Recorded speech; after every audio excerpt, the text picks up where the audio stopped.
Your ears are not deceiving you. Somebody got an upgrade.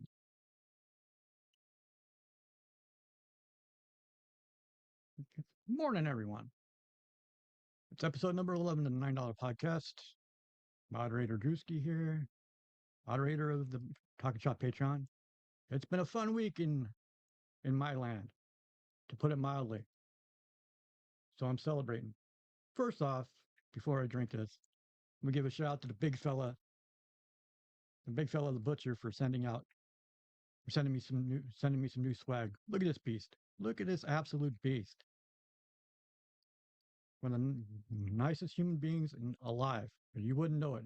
He looks like looks like a serial killer, but no. And while you're at it, go check out Run. Run and go check out his new band Atomic Rule. He just put out a 3-song EP and it's heavy as fuck.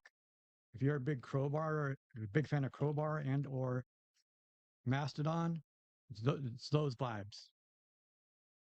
There's one song on there called Bird Lady that will satisfy your drop tuning fetish.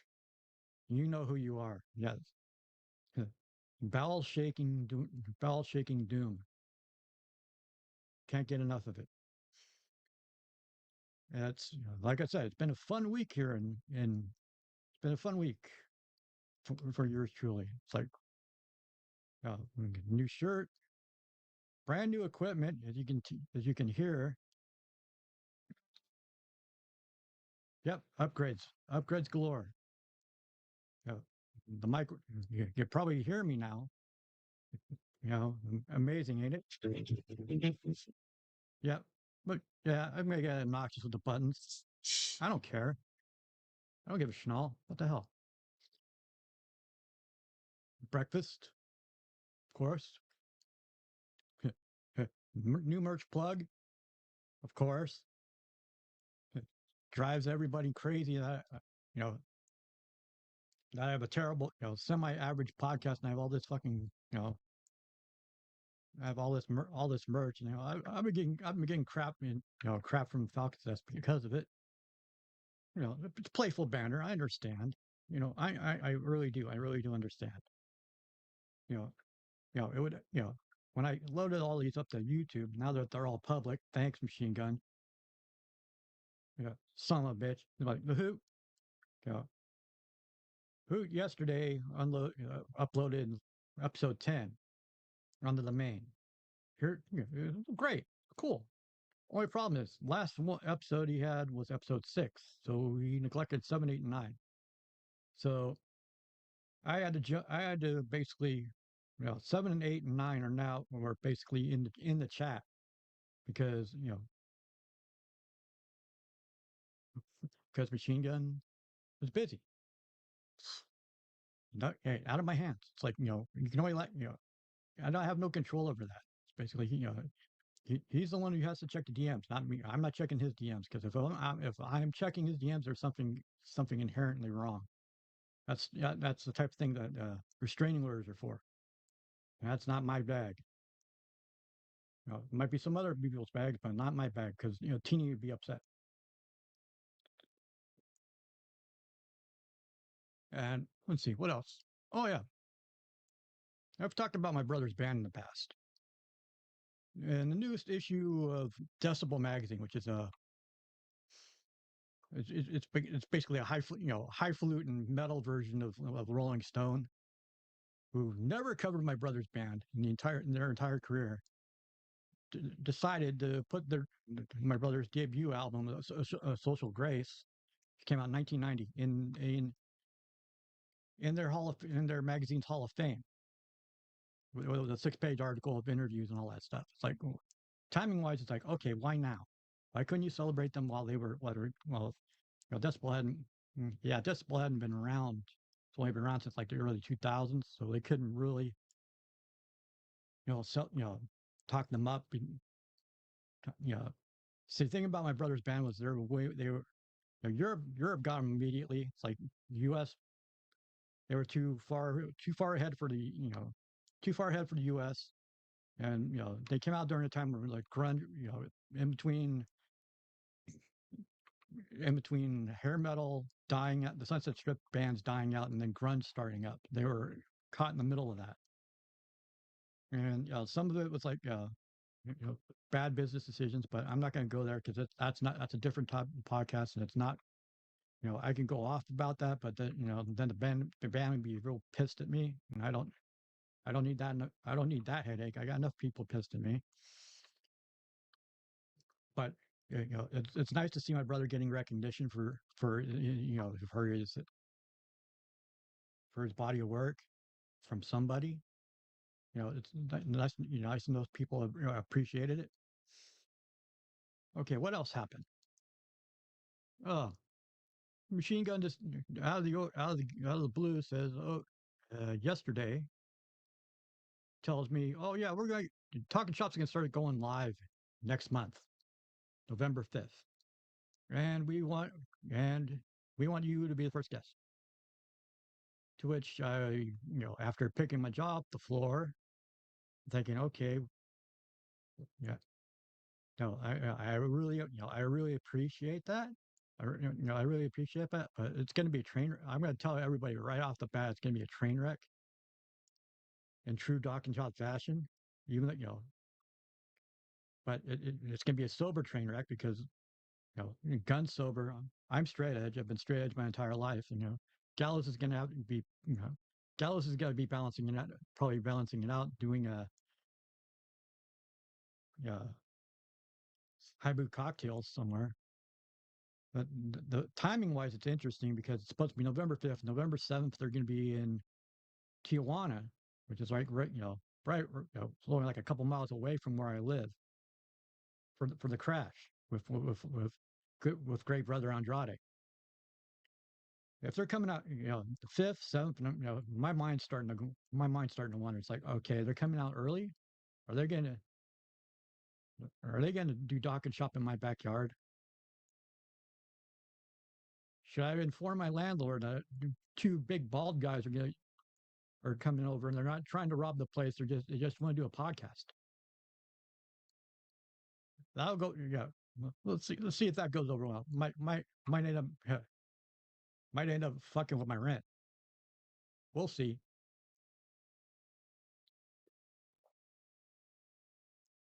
And it's like so I got that going for me, which is nice. And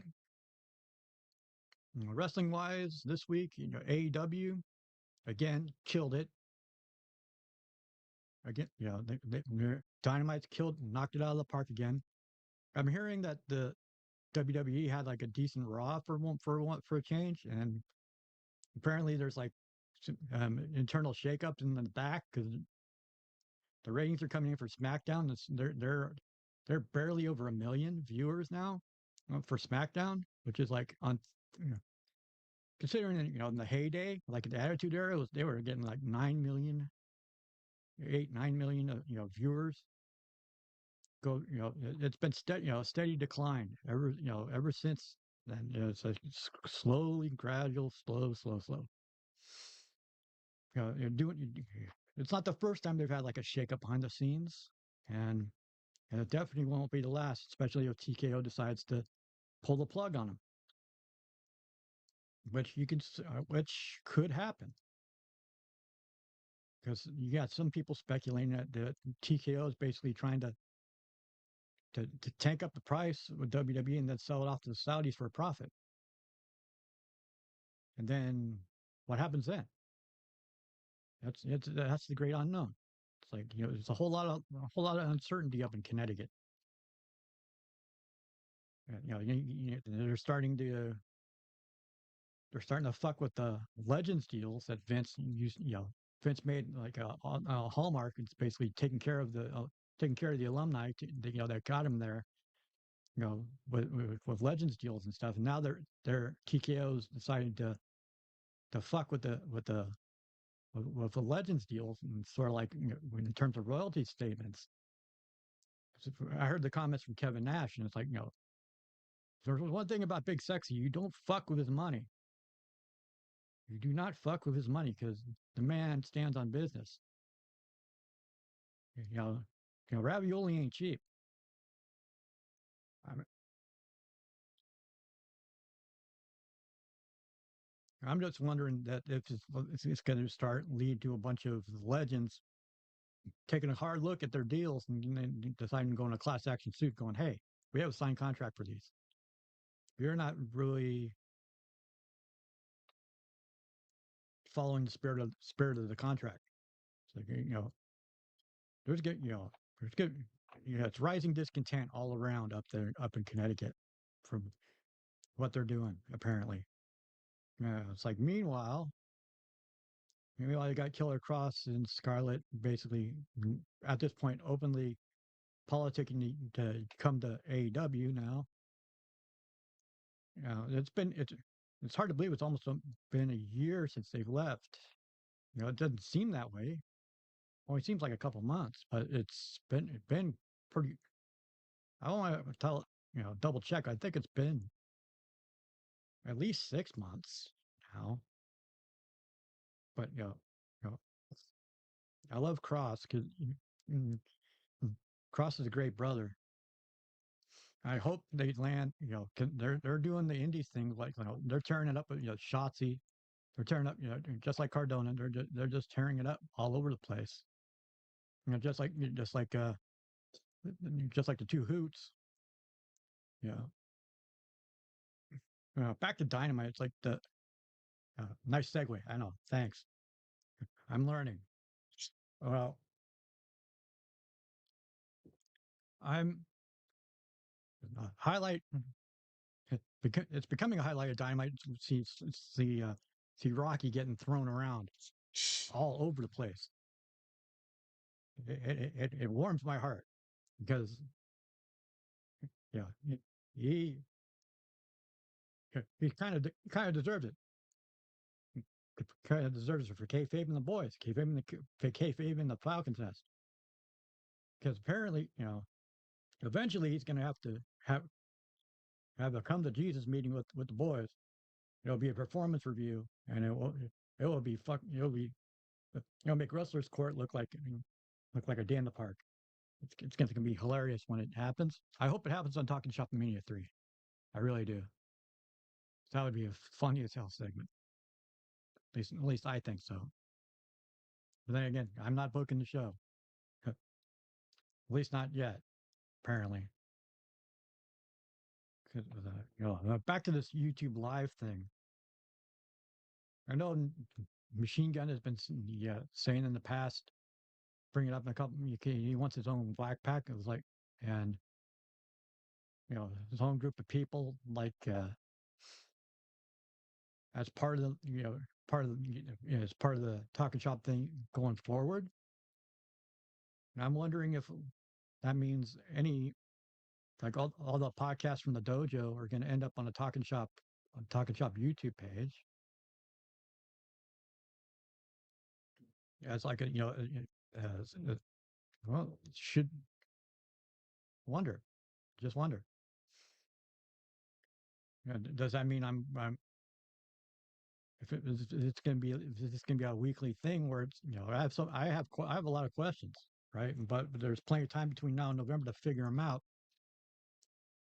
In true talk on shop fashion, I won't learn until like probably the day of, which is probably what's going to happen because the boys are going to be so distracted, like running around all over the country like they do, like they're doing, like they've been doing, and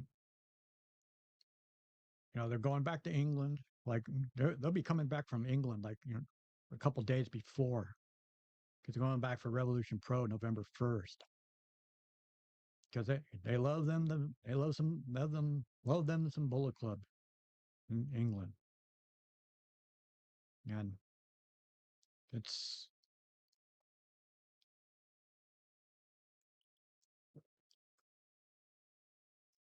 plus let's see what else happened. Oh yeah, I finally got around to watching the Mystery Wrestling and Choco Pro co co-headline match the other day, match card the other day. Oh God, Evil Uno had no idea what he was getting into. He looked like a deer in the headlights in Ichigaya. He was happy to be there. But then he had to, he had to step to May. Had to that little goblin, she will pick a fight with anyone. Doesn't matter. Napoleon complex should be the May complex because she will. Anybody taller than her, she's 4'10". Anybody taller than her is basically it's fair game. It comes from like dealing with Chris Brooks for because Chris Brooks is like 6'5", dealing with him for for a couple of years. Speaking of Chris, Chris is in trouble with Emi Sakura because he put a hole in the Chocobo ceiling, and that stuff is not cheap. So it's coming out of his pay one way or another. And it's gonna be hilarious how that gets paid off because it will get paid off eventually. Now, I